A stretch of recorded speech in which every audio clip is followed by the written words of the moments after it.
Gloria a Dios, continuamos hablando sobre renovación del entendimiento, el campo de batalla de la mente. Quiero ir a 2 Corintios capítulo 10, verso 3, primera parte del verso 4. Dice, pues aunque andamos en la carne, no militamos según la carne. Y luego dice, porque las armas de nuestra milicia no son carnales, sino poderosas en Dios para la destrucción de fortalezas. Las armas que tenemos en Dios, que son poderosas, no tienen que ver con ser armas naturales, son armas espirituales. Parte de esto tiene que ver con nuestra actitud y nuestra aproximación al conflicto que nosotros vemos y experimentamos cada vez que comenzamos a creer en las verdades de la palabra de Dios. El enemigo, el diablo, es un adversario que no tiene piedad de nosotros, que si puede vencernos rápidamente lo va a hacer, pero normalmente la batalla y el trabajo del diablo es una batalla y un enfrentamiento de desgaste. Él cuestiona la verdad, la veracidad de la palabra de Dios. Él cuestiona las promesas de Dios. Él cuestiona el carácter veraz de Dios. Él cuestiona el amor que Dios tiene hacia sus hijos, hacia nosotros.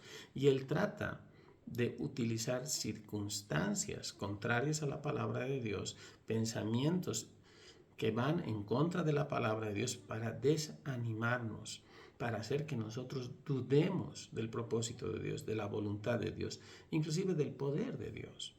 La batalla está en la mente. Por eso la palabra dice, porque las armas de nuestra milicia no son carnales, sino poderosas en Dios para la destrucción de fortalezas. Una de las armas que tenemos más poderosas es la propia palabra de Dios, porque la palabra de Dios es la voluntad de Dios revelada al hombre. La palabra de Dios es verdad. La mayor y mejor evidencia de que esta palabra es verdad es el hecho de que tú y yo, si hemos nacido de nuevo, somos hijos de Dios. Hemos sido perdonados de todos nuestros pecados y tenemos una relación viva y real con Dios Padre a través de la obra de Jesús. Por gracia sois salvos por medio de la fe. Amén. Somos salvos por medio de la fe a través de la obra de gracia de la redención. Ahora, esta es una realidad de nuestra vida y esa realidad es la mejor y mayor demostración de que la palabra de Dios es verdad. Cuando tú y yo comenzamos a estudiar la palabra de Dios, a meditar la palabra de Dios, a repetirla vez tras vez y a aplicarla a nuestra vida, nosotros estamos haciendo uso del arma espiritual que es la palabra de Dios. Poco a poco nosotros vamos a permitirnos pensar los pensamientos de Dios y vamos a sustituir toda mentira del diablo por verdad divina, por verdad de Dios.